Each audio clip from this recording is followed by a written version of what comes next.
Olá, sejam todos bem-vindos a mais um episódio do Filosofia em Foco.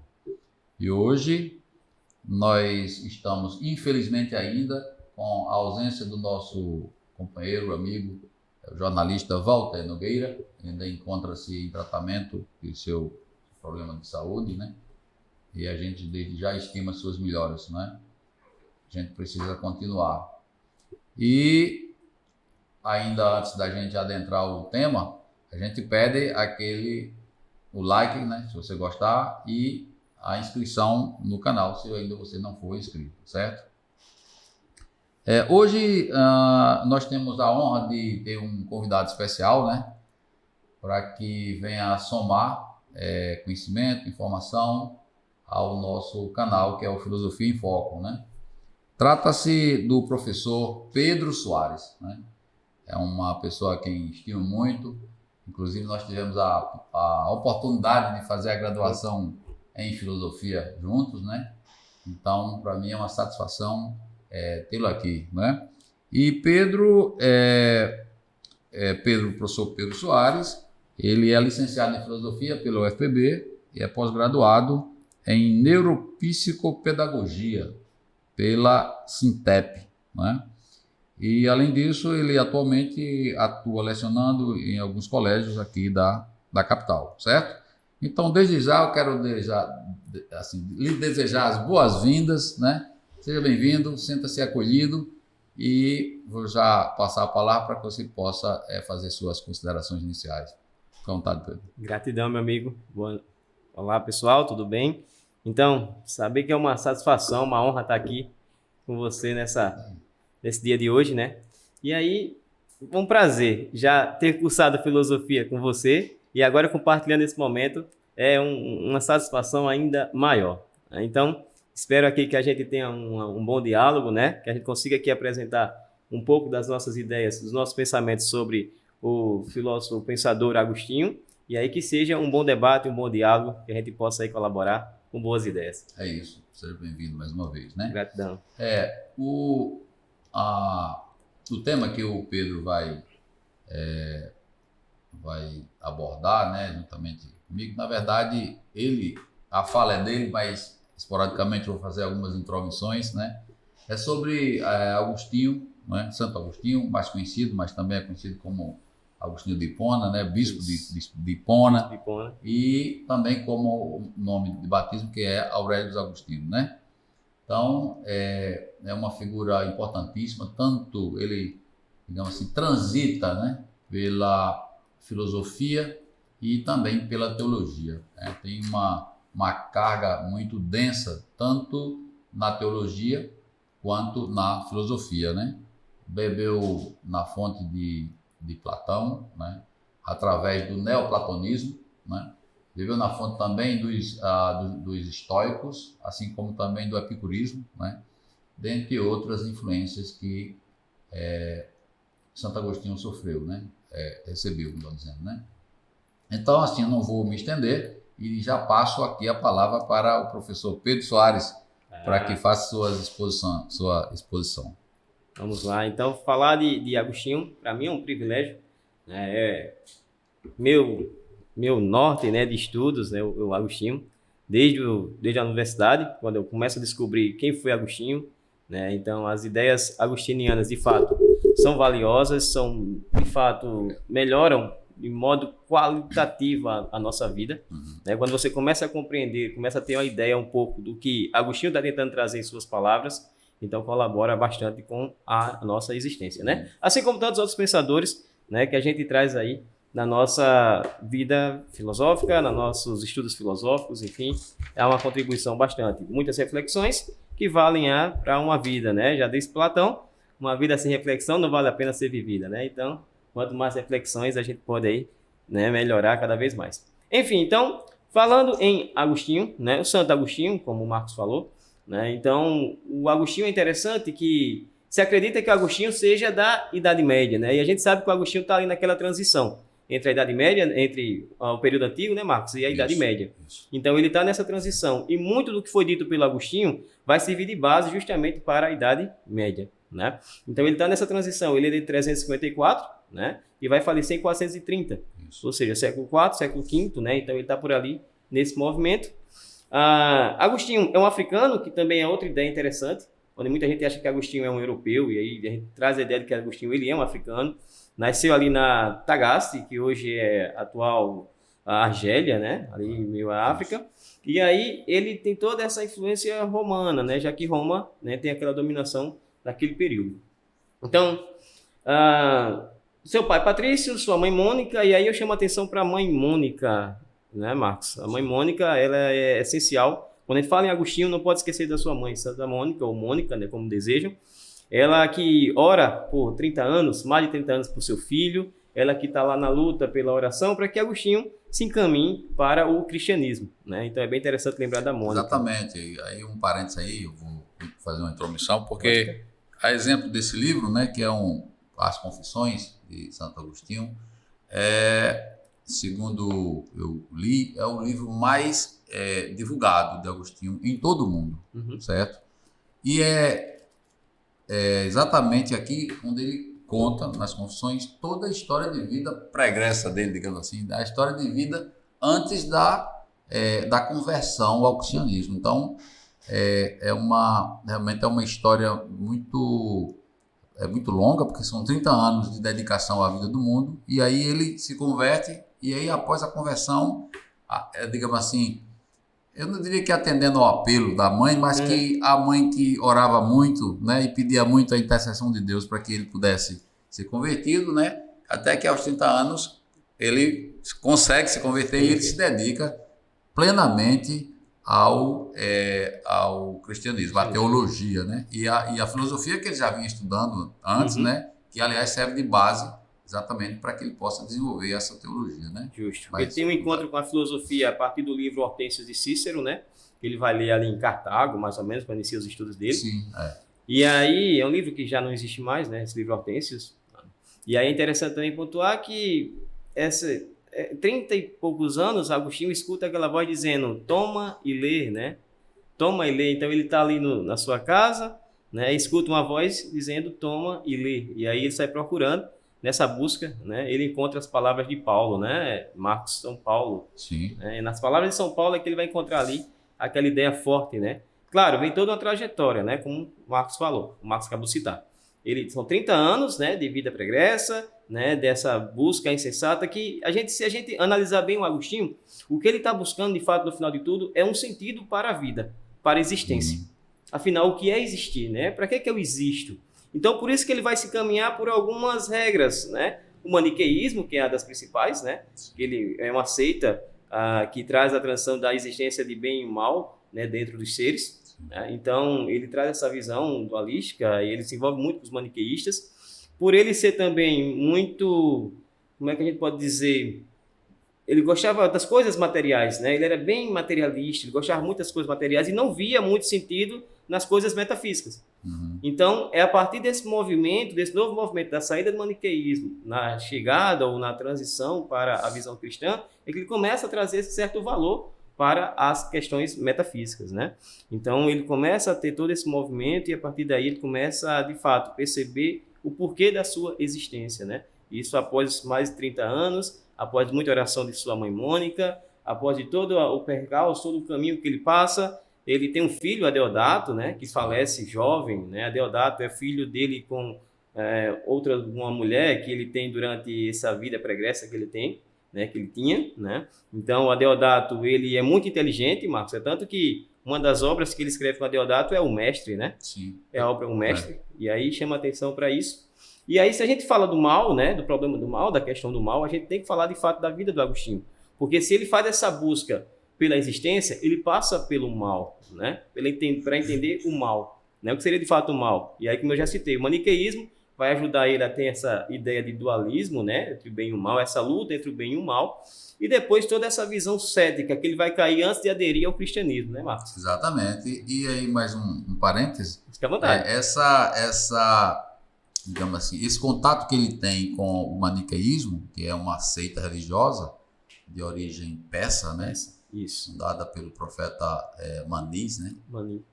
Ou também chamado de Mané ou de Maniqueu, né? É uma seita realmente, como você já falou, ela tem uma dualidade, né? O bem e o mal, onde o bem está representado pela luz e o mal representado pelas trevas. E me parece, aí você confirma isso, que esse problema, alguns dos problemas que Agostinho enfrentou e que atormentou ele durante muito tempo, um deles era o tempo. Justo. Né? Ele dizia, o que é o tempo, né? E tal. O tempo parece, dizia ele, ser uma daquelas coisas que a gente sabe o que é, mas se alguém me pergunta, eu já não sei dizer. Já não sei mais dizer, né? Justamente. Então ele se preocupava com isso, escreveu, né, sobre o tempo. E a outra questão era exatamente a questão da origem do mal, que me parece está diretamente associado, né, assim, o surgimento disso talvez esteja diretamente associado ao fato de ele ter participado dessa seita maniqueísta, que por ter essa dualidade bem e mal, né, e ele fazia as perguntas achando que iria encontrar, né, as respostas, e o bispo Fausto, me parece, isso, né, não, quando ele marcou um dia que era a sumidade, né, era o cara que mais conhecia, né, da seita, né? E quando ele se encontra com ele, a decepção é grande que o cara não responde nenhuma das perguntas. Questões. E ele se desencanta, abandona, né, a seita, mas leva com ele o problema do mal. Ou seja, como surge o mal? Por que o mal? Né? Que é o tema que a gente vai, né, tratar, que você vai, digamos assim, né? Então é nessa ideia, né, nessa busca aí para entender o mal, que seria o mal, que Agostinho vai, né, e aí, como eu falei, a busca também do sentido da sua existência. Então Agostinho deixa os maniqueístas, atravessa um momento cético, né, de questionamentos e dúvidas, até que ele tem um encontro com o Bispo Ambrósio, né, em Milão. O Bispo Ambrósio era muito bom na oratória, né? Ele era um governador que deixa de ser governador e vira bispo da cidade de Milão. E aí ele tem uma oratória muito boa. Agostinho acaba também sendo pego, né, pelas palavras de Ambrósio, né, pelas falas de Ambrósio, né, e aí isso também favorece um pouco a ideia de que Agostinho acabe iniciando a sua conversão. Essa informação se deve exatamente porque Agostinho também era bom de oratória. Era um orator fascinante, né? E muito hábil, né, com as palavras.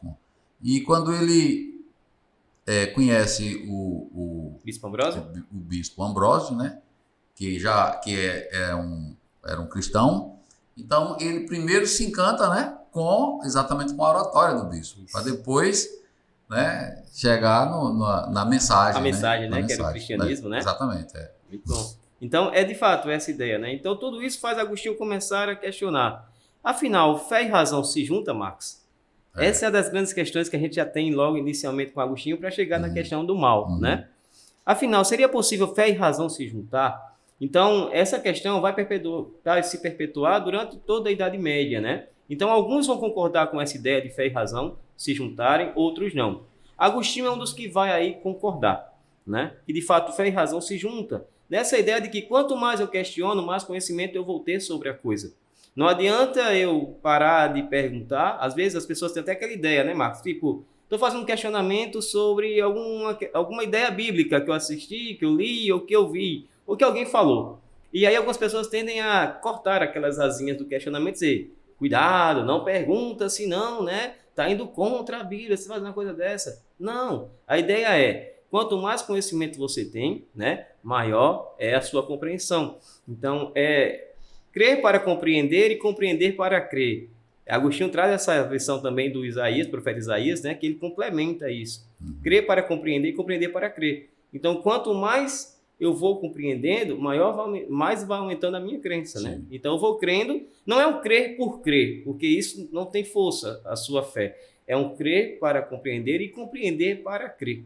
Então, Agostinho traz isso, né? Então, não adianta ler Agostinho, como ele mesmo diz, né? Ele já começa a maioria dos seus livros, eu já inicio falando que eu tenho a ideia da crença. Então, se você vai ler Agostinho, tem que ter a questão da crença, né? Entender que ele tem a crença, né? Então, fé e razão é uma das ideias que Agostinho vai trazer, onde a fé abre o caminho e a razão vem investigar. Então, é isso que Agostinho traz nas suas visões, claro, depois da conversão, né? que a fé abre o caminho e a razão vem investigar. Então, através disso, ele começa a fazer suas pontuações, suas visões filosóficas e teológicas, né? E aí ele faz aquela união, né? A fé vem da questão das escrituras sagradas, né? E a razão vem a partir aí dessas visões dos filósofos, né, que eram considerados pagãos, né, a filosofia pagã da época, né, aí vem o Platão, o Sócrates junto, que é toda a ideia que tem, o neoplatonismo, o ceticismo, o maniqueísmo, o neoplatonismo e toda essa visão, né, os próprios helenistas da classe do estoicismo e do epicurismo, né, também que ele leu. E tem uma questão que eu acho que e quando você colocou aqui entre fé, você disse fé e razão, né? Tem razão. Era uma coisa que ele estava, digamos assim, associando para dali, né, poder... Isso. Então, a gente escuta muito que durante o período da Idade Média, né, a filosofia era tida como uma serva da teologia, exatamente porque ajudava a fazer a exegese da palavra. Mas me parece que isso começa exatamente nesse momento com Agostinho, né? Ou não? Agostinho faz esse levantamento, mas a gente sabe que ele não pode colocar a razão acima, né? Então a gente sabe que essa visão ela vai ficar mais forte que o Tomás de Aquino.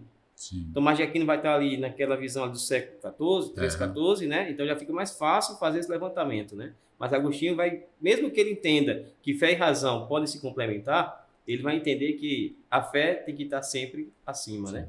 E é um movimento do período, né? Mas isso não vai dizer que ele vai deixar a razão para lá. É como ele disse, compreender para crer, crer para compreender. Então, saber que as duas devem andar juntas, né? Por quê? Porque se pensar Agostinho que a razão é algo criado por Deus, né? É um pensamento, é algo criado por Deus. Então, deve andar junto com a fé, que também é algo divino, né? Então, essa ideia traz muito para que a gente caia, né? Para chegar até a problema do mal, na ideia da teoria do conhecimento agostiniano. Por que o mal existe? Afinal, quem pratica o mal? Se Deus criou tudo, então seria Deus o culpado pelo mal existir? Né? Então são perguntas que a gente vê nesse livro do Agostinho, o Livre-Arbítrio. Um diálogo entre ele e seu amigo Evódio, né? Já começa a ter essa discussão. E aí é interessante que ele começa a dizer o seguinte, uma das perguntas de Evódio no início do livro é o seguinte, será que existe um mestre do mal? Alguém que ensine o mal? E aí Agostinho traz até uma ideia interessante para quem é professor, para quem leciona, né? A gente está nessa ideia. Então, Agostinho vai dizer, se ensinar alguém é trazer uma pessoa para a luz, né? É tirar essa pessoa da sombra da ignorância e levá-la para a luz do conhecimento, então quem ensina alguma coisa não pode ser considerado mal, né? Então, conhecer algo não é ruim, não é mal, é bom. Não existe quem vai ensinar o mal. Se a gente fala do mal em uma discussão, é para evitá-lo, é para conhecer e distanciá-lo, né? Não para que possa se aderir ao mal, né? Então, não vai existir um professor do mal, alguém que lecione o mal. Então, Agostinho também já diz isso no início do livro, o Livre-Arbítrio, né? Então, é bem interessante ter essa ideia. E, a partir disso, ele traz uma visão da sua teoria do conhecimento, né? Que é bem interessante isso. A gente pode pensar, Marcos, que aí a teoria do conhecimento já é montada nessas visões que o Agostinho, podemos dizer assim, depois da sua conversão, juntando fé e razão, teologia com filosofia, e ele vai dizer, Deus criou 3 tipos de seres no universo. Quais são esses 3 tipos?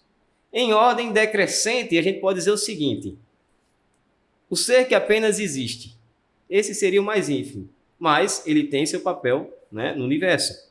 E a gente poderia colocar como representação disso aí a pedra. Apenas existe, né? E aí ele vai dizer, mas tem outros graus, né, de complexidade, né? E ele vai dizer, tem algo ainda melhor. E aí são aqueles seres que existem e vivem. Isso aí Agostinho vai dizer, podemos colocar aqui os animais, as plantas, né? Os animais irracionais, por exemplo, as plantas, né? Então são seres que existem e vivem. Mas aí Agostinho vai dizer que Deus criou ainda seres melhores. São aqueles que existem, vivem e pensam. E aí essas outras coisas são todas submissas a esse ser que existe, vive e pensa. Que seria quem, Marcos?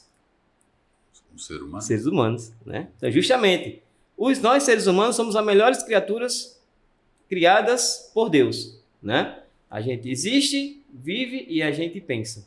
E é justamente nessa ideia do pensar que Agostinho vai fazer toda a sua movimentação, pegando a ideia de livre-arbítrio, montando a questão do pecado e a existência do mal, né? Então, Agostinho vai se pegar a todos esses movimentos, toda essa ideia da teoria do conhecimento, de que o ser humano é a melhor criatura porque existe, vive e pensa, raciocina. Com esse uso da sua razão, ele pode fazer escolhas, né?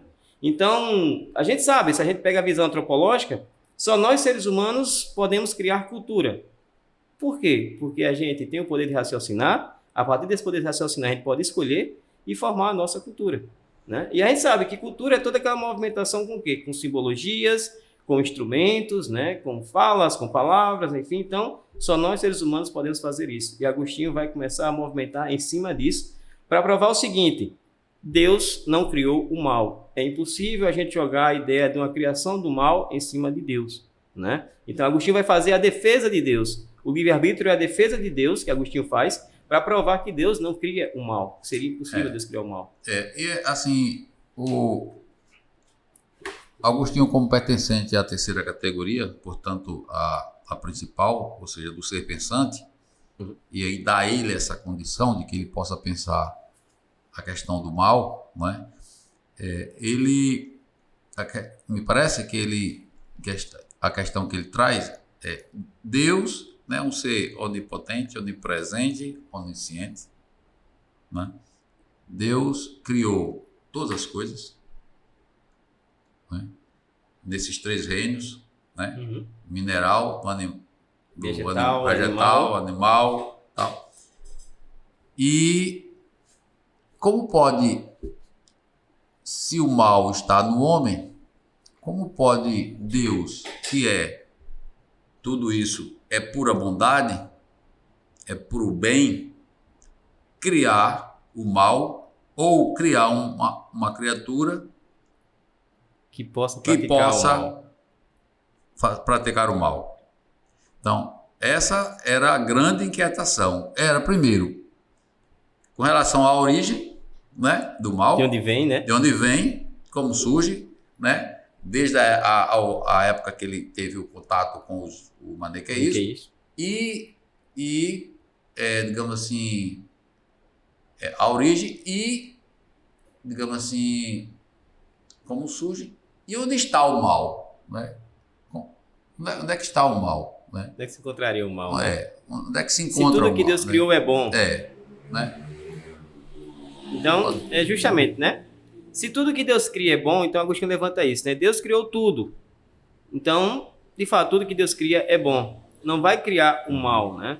Agostinho, inicialmente, já levanta a ideia também no livre-arbítrio, ele vai dizer, não existe um mal ontológico, né? Ele vai dizer que existe apenas um mal moral. Só vai existir um mal moral. E aí, esse mal moral, ele vem do homem. E aí, vem toda essa ideia aí que Marcos acabou de citar. Mas se Deus tudo criou bom, então de onde é que vem o mal, né? De onde surge o mal? Então Agostinho faz todo esse levantamento e, claro, ele vai jogar a primeira ideia de mal no pecado original, né? O pecado de Adão e Eva ali. É ali aquele foco, é o foco dele para mostrar a questão do mal, da origem do mal, é ali com Adão e Eva, né? O pecado original. Então ele vai levantar a ideia de que, ó, tudo que Deus cria é bom. Não tem como Deus ter criado nada que seja ruim, né? Até as coisas materiais. É interessante que a gente sabe que esses primeiros pensadores, eles, coisas materiais, né? Muitos deles começam a afastar. Platão, por exemplo, né? Não tem tendência por coisas materiais, né? A gente vai ver a ideia de uma matéria, mas ali em cima de Aristóteles. Não é que Platão não tenha, né? Mas que ele não dá ali tanto cabimento, vamos dizer assim, né? Já o Aristóteles já dá uma ideia maior. E Agostinho, é interessante que Agostinho começa a perceber também que, de fato, ele está buscando um ideal metafísico, mas ele começa a perceber que, de fato, se Deus criou tudo, então Deus não criou as coisas materiais para o mal, né? Por exemplo, a faca, né? Então ele começa a trazer a movimentação de livre-arbítrio. A faca pode ser criada. E a faca, ela é algo bom, né? Para quê? Tipo, se você pode pegar uma faca e você pode descascar uma laranja, uma maçã e você consumir. Essa é a ideia da faca. Mas através de uma ação moral, né? E aí vem a ideia do livre-arbítrio, né? Você pode também pegar essa faca e com essa faca machucar alguém, né? Então, Sim. tudo que Deus criou é bom. O ser humano é bom. Tudo nasce com a ideia primitiva da bondade. O que vai modificar? E é como eu falei inicialmente. Só existe o mal moral. Esse mal moral vem da onde? Vem de um desvirtuamento do livre-arbítrio, da liberdade que Deus dá ao homem. Então, por que Deus deu o livre-arbítrio ao homem? Porque para Agostinho, o livre-arbítrio também é um bem, né? É um bem médio, como ele chama, né? Ele coloca as escalas dos bens, né? Dado por Deus. Tem o bem supremo e tem o bem médio. Então, para Agostinho, o livre-arbítrio é um bem médio que Deus concede aos homens para que, de fato, ele não seja ali um robô controlado, vamos pensar assim, né? Algo que seja manipulado. Então, o livre-arbítrio é um bem médio, né? E médio justamente por isso. Porque com ele, o ser humano pode se virar e cultuar o seu Deus, né? Ou ele pode também pegar ali o seu bem médio e, de fato, fazer coisas horríveis, né? Então, o mal seria o mal moral, apenas esse, quando o ser humano pega o seu livre-arbítrio e, em vez de favorecer ou engrandecer o seu Deus, né, que era o melhor a fazer, onde a vida feliz se encontra ali, né? Quando você deixa de ser escravo das coisas materiais e se virar para seu Deus, e você começa a perceber que ali é a liberdade, do que você pegar, né, seu livre-arbítrio e buscar coisas materiais, né? E começar a se complicar nessa busca por coisas materiais. Aí lembra os cínicos, né? E aí, não busque coisas materiais, porque coisas materiais são perecíveis com o tempo. Se sua felicidade depender de algo material, né? Pode chegar um dia que essa matéria vai desaparecer e sua felicidade pode desaparecer, né? Então, é a ideia. E Agostinho pega muito também disso aí, da visão dos cínicos, e começa a perceber o seguinte: é preciso que você vire seu livre-arbítrio, a sua vontade, para as coisas divinas, para as coisas de Deus.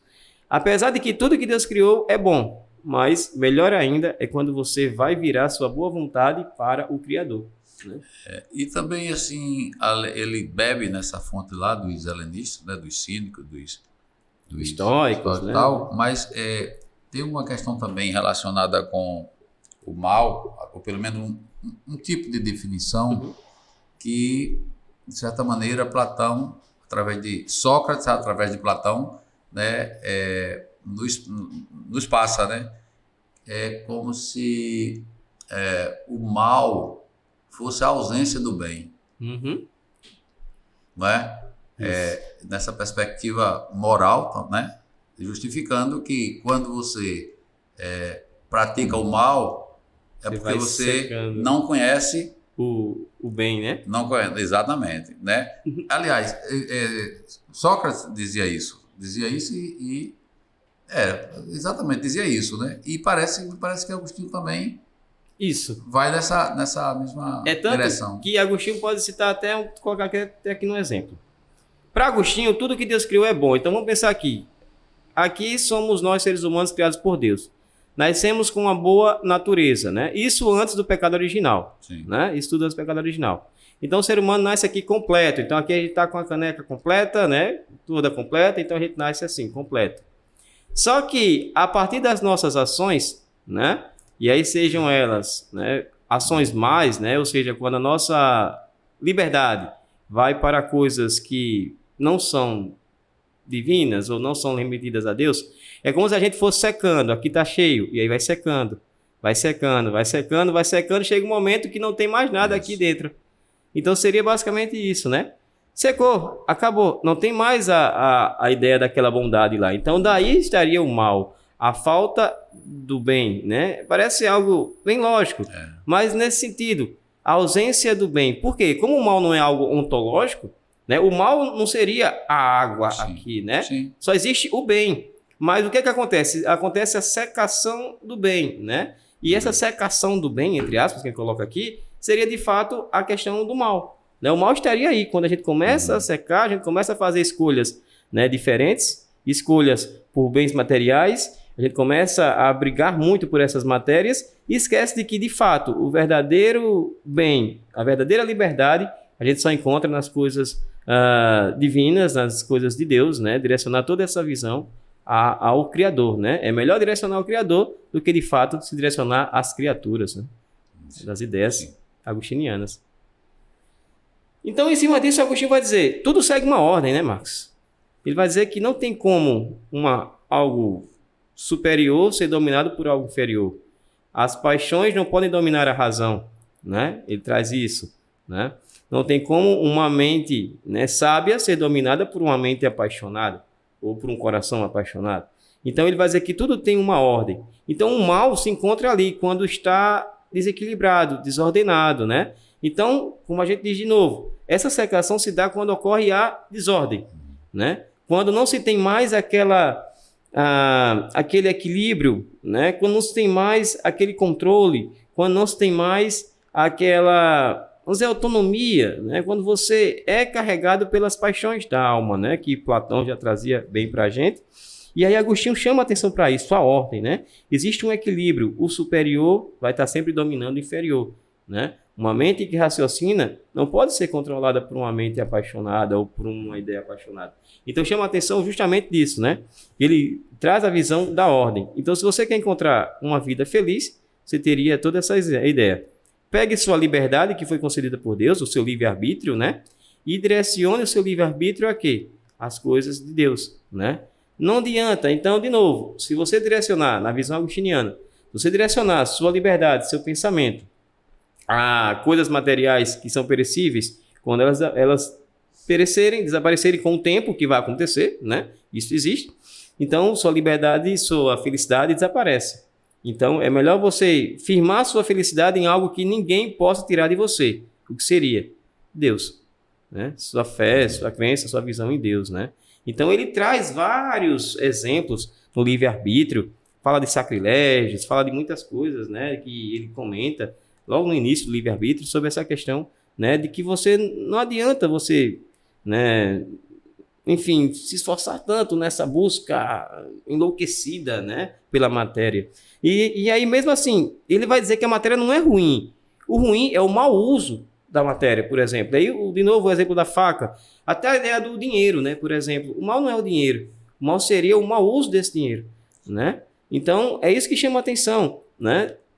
Tudo tem uma certa medida. Né? E aí a gente lembra até do próprio Aristóteles, né? Tem uma medida para tudo. O Aristóteles traz um pouco sobre isso também, né? Quando ele traz a questão da ética do meio termo, do justo meio, né? Você não pode ser corajoso demais e ir para cima de tudo, né? E saber que o corajoso não é aquele que ataca toda hora. O corajoso é aquele que sabe a hora de atacar e sabe a hora de defender, por exemplo. Então, é essa ideia como se fosse uma estratégia, né? Uma estratégia de verdade. E Agostinho vai trazer justamente isso. O mal não são as coisas. O mal é o mau uso das coisas. Quando você pega a sua liberdade, seu livre-arbítrio e faz um mau uso dele, né? Então, é muito importante pensar Agostinho nessa perspectiva, Marcos. Sim. Então, a gente gosta de pensar Agostinho nisso, a gente gosta de pensar como foi difícil para Agostinho chegar a esse momento, né? Então, quando ele vai chegar ali para se converter, quando ele vai chegar ali para ser bispo de Hippo, né, de Hipona, então era um movimento que ele não queria, né? Ele não desejava, mas ali ele aceita por pressão popular, né?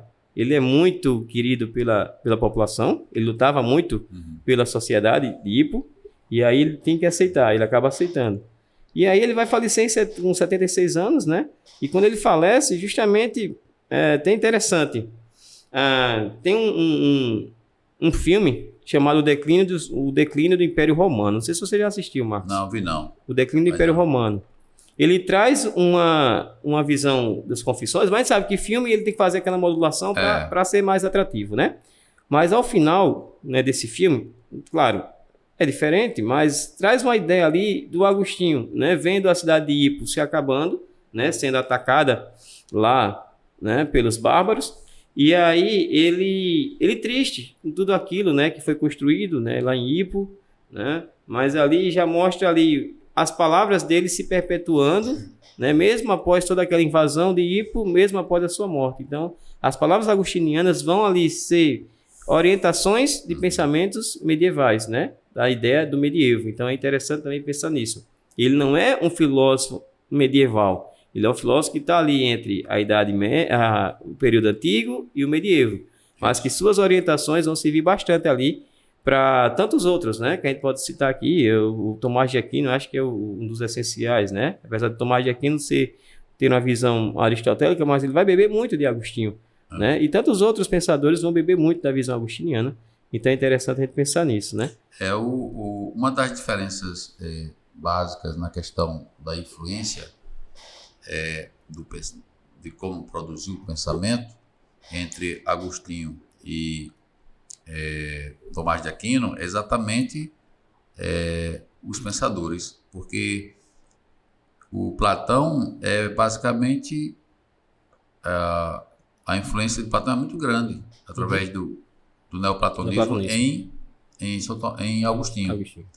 E Aristóteles é uma influência muito grande em Tomás de Aquino. Então, acredito que essas duas influências distintas exatamente vai produzir esse tipo de conhecimento também distinto, né? E que vai desembocar em novos enlaces, né? Por exemplo, eu acredito que a modernidade, né, que vem depois de Tomás de Aquino, que é a modernidade, é exatamente fruto desse movimento que, digamos assim, é instaurado pela leitura de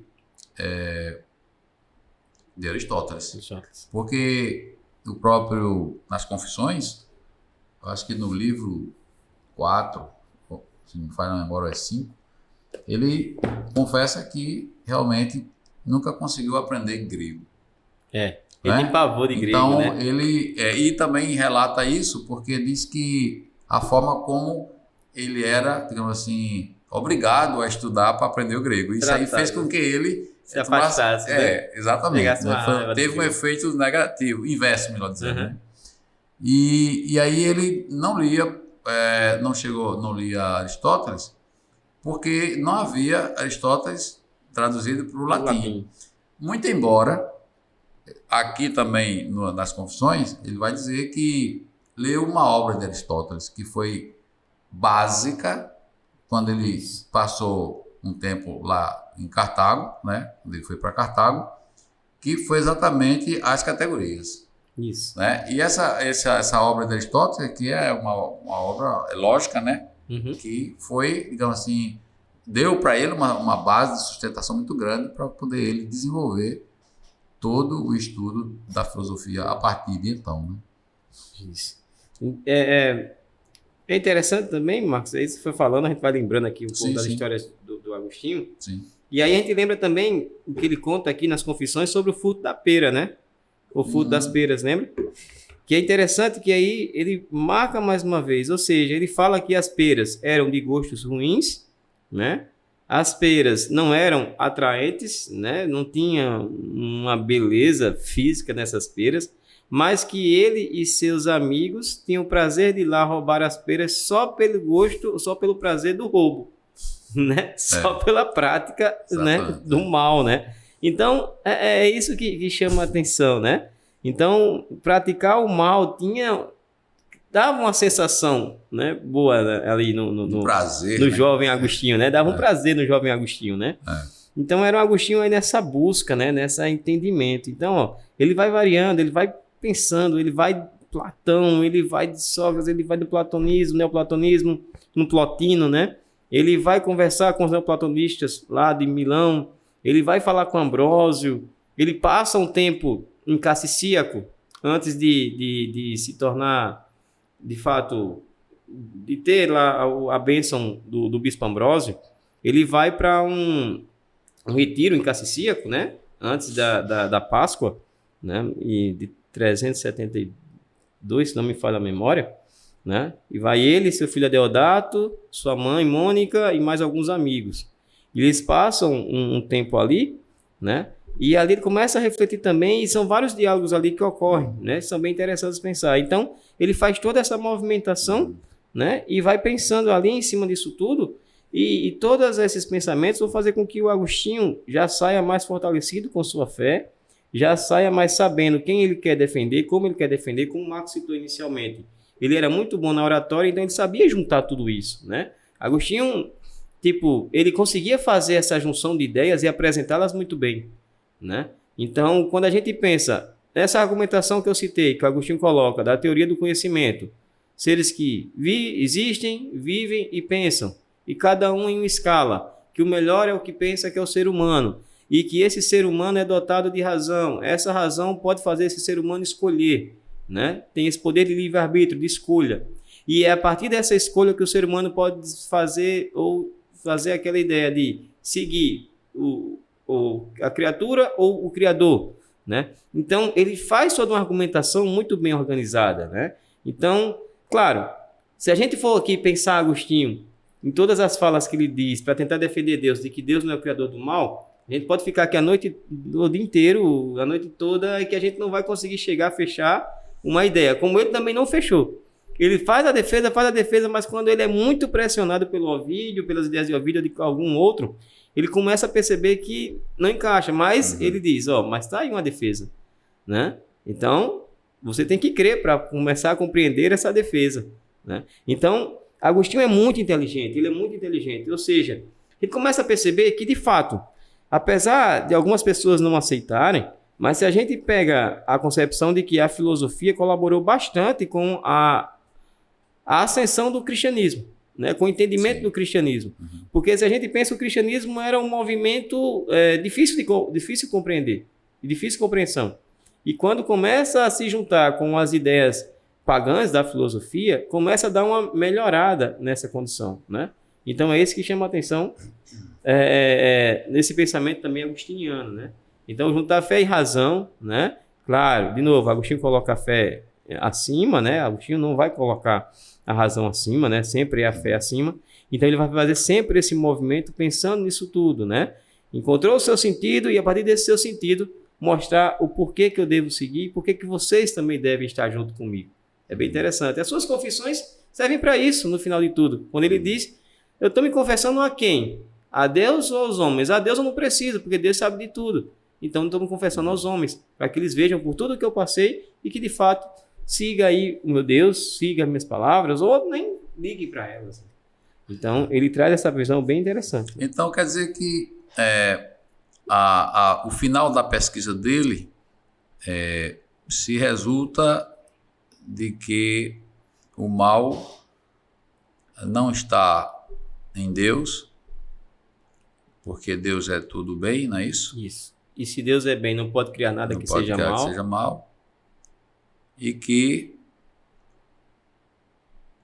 é o livre-arbítrio que o homem tem para fazer as suas escolhas e optar entre o bem e o mal. É isso? Seria isso? Isso. Né? Então, e a única fonte desse livre-arbítrio é a vontade. Sim, a vontade. É importante isso. Né? Então, só tem uma fonte para esse livre-arbítrio, não é a vontade. Né? Então, é bom também pensar que Agostinho está naquela balanço entre razão e emoção, né? E ele vai dizer que a vontade, né?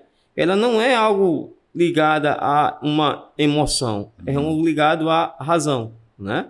Então, ele vai pegar muito essa parte, razão e vontade, vão estar ali nesse movimento. Então, se você pratica uma ação má, é porque você pensou para fazer aquilo. Você não foi obrigado a fazer aquilo, né? Então, você pensou para fazer aquilo. Se você pensou para fazer aquilo e você praticou, então vem essa ideia. É como eu penso assim, Marcos, a gente pode até pegar um exemplo. Então, segue aquela visão. Somos seres racionais, a partir dessa razão fazemos escolhas de novo, e dessas escolhas a gente faz nossa cultura. Temos uma cidade de cultura violenta. Então, a gente tem a ideia de que naquela cidade, muitas pessoas praticam ações violentas. Obrigadas? Talvez não. Se a gente pensa, claro, esse desemprego, toda essa condição social, certo? Mas a gente consegue perceber também a ideia de que houve uma escolha para fazer aquela prática má, né? Sequestro, roubo, assalto. Então, houve uma escolha, né? Houve uma escolha. Eu tenho uma sala que ela é muito bagunceira.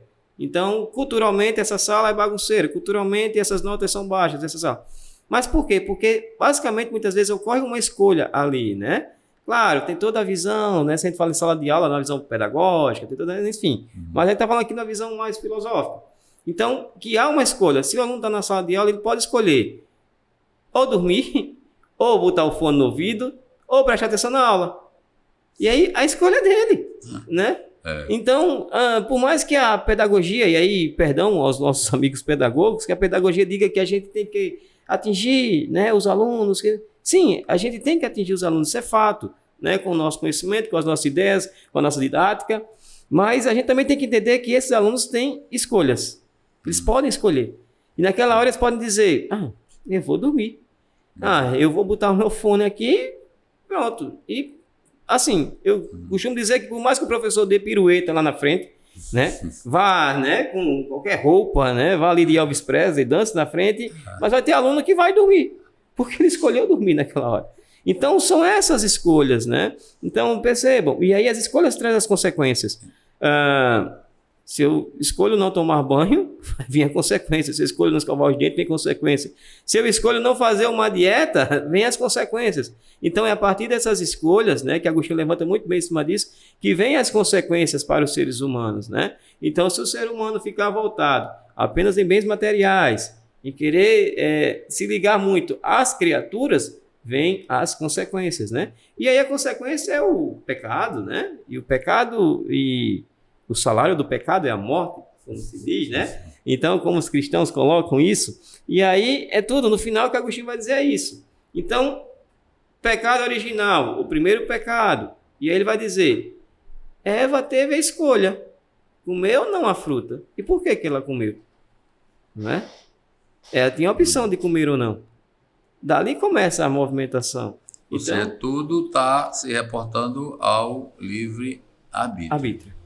Vinculado à vontade, que é fruto das escolhas, né? E da própria visão humana. E com isso, digamos assim, ele absolve, né? Deus daquela acusação, né? Isso. Que ele mesmo, a grande sacada que ele mesmo fazia. A grande sacada é essa. É livrar Deus, né? É livrar Deus. Então, a partir daquilo, do pecado original, aí tem a mancha, né? Ele diz que existe a mancha ali a partir daquele pecado. Então, do pecado original vem a mancha. Então, todos os seres humanos vão ser manchados a partir daquela escolha.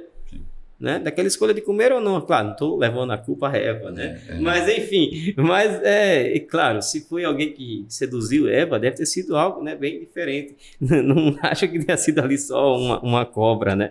Mas, enfim. Mas é isso que chama a atenção. Foi uma escolha que a Eva teve. Ou foi uma escolha que qualquer um da gente tem. Quando você me convidou para vir, eu escolhi, eu pensei e disse, eu vou. Né? Então eu escolhi vir. E a consequência, a gente está aqui, vai ter a gravação e a gente vai ter o que comentar, né? O que divulgar, o que mostrar para as pessoas. Então, a gente vai escolhendo. Se chega em casa, daqui a pouco vai ter um jogo do Flamengo. E aí eu escolho. Eu posso, claro, se eu estiver cansado, eu vou dormir. Mas eu vou ficar escolhendo ali, assistir ou não, tal. Ou vou escolher um filme. Mas, enfim, você vai escolhendo e fazendo o seu movimento. Né? Então, são as escolhas. Né? Então, Agostinho vai pegar tudo isso. Como eu falei, ele é muito inteligente. Ele é muito bom na oratória. Então, se a gente lê Confissões, se a gente lê o Livre-Arbítrio, se a gente lê o Mestre, né? A gente vai ver um Agostinho que não vai deixar palavras abertas, ele vai fechar. Claro, quem fala muito se perde às vezes, né? Então tem que ter essa ideia. Mas a maioria das questões agostinianas são ali muito fechadas, muito organizadas, difícil de ser refutadas. Podem ser refutadas, né? Foram refutadas, né? Foram refutadas por vários pensadores. Mas a gente tem a ideia de que muitas concepções agostinianas a gente ainda pode usar durante muitos anos. Né? Ainda vai demorar bastante para outras pessoas refutarem tudo, né?